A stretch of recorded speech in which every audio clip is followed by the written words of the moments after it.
Кечээ 7-апрелде Бишкекке UFC'нин жеңил салмактагы чемпиону Валентина Шевченко келди. Башыктыруучусу менен кошо күтүү залына кирип келген Шевченкону Улуттук филармониянын оркестринин коштоосунда апасы, президенттик аппараттын жетекчисинин ордун басары Алмаз Кененбаев, вице-премьер Алтынай Өмүрбекова, көрөрмандар, жакындары жана журналисттер тосуп алышты.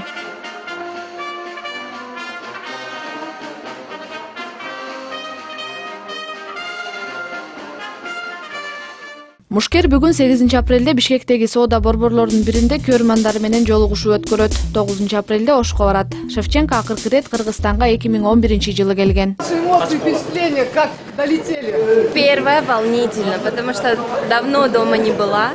И, конечно, это очень приятно, что наконец я здесь, наконец мы с тренером здесь. И самое первое, что на ум приходит, это волнение. Кучагы гүлгө толгон Мушкер жакындары менен биргеликте бир топ унаалар жана мотоциклдер коштогон кортеж менен шаарга жөнөп кетти.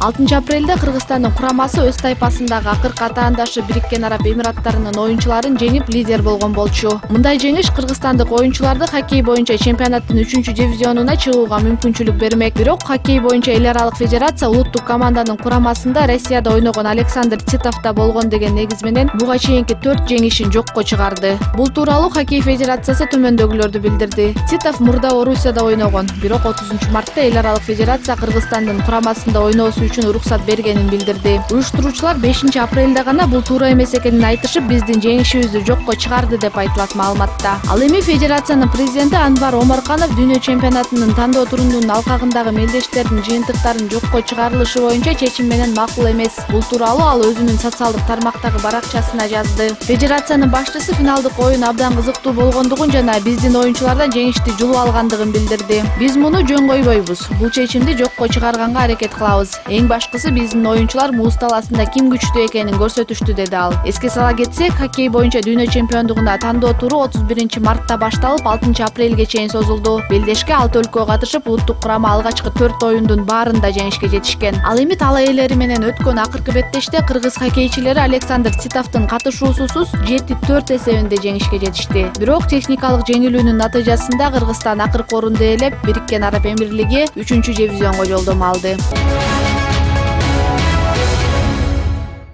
Дем алыш күндөрү футбол боюнча өлкө чемпиондугунун 2019-жылдагы алгачкы туру орун алды. Ош, Бишкек жана Кант шаарларында өткөн беттештерде Илбирс, Алай, Дордой жана Нефтичи клубтары жеңишке жетишти. 6-апрель күнү Кант шаарында өткөн беттеште жергиликтүү Абдышата клубу Бишкектин Илбирс клубун 3-0 эсебинде жеңип алды. Алай Кара-Балта беттеши 6-апрелде Ош шаарында Акматбек Сүйүнбаев атындагы стадиондо өтүп, Алай Кара-Балтаны 6-1 эсебинде жеңип алды. Алга Нефтичи беттеши 7-апрелде Кант шаарында орун алып, Кочкор Ата шаарынын командасы минималдык эсепте жеңишке жетишти. Эсеп 1-0 менен жыйынтыкталды. Ал эми өткөн сезондун чемпиону Дордой менен ушул жылы өлкө чемпиондугунда дебют жасаган Академия лидердин беттеши 7-апрелде Бишкек шаарында өтүп 2-1 эсебинде Дордой жеңишке жетишти.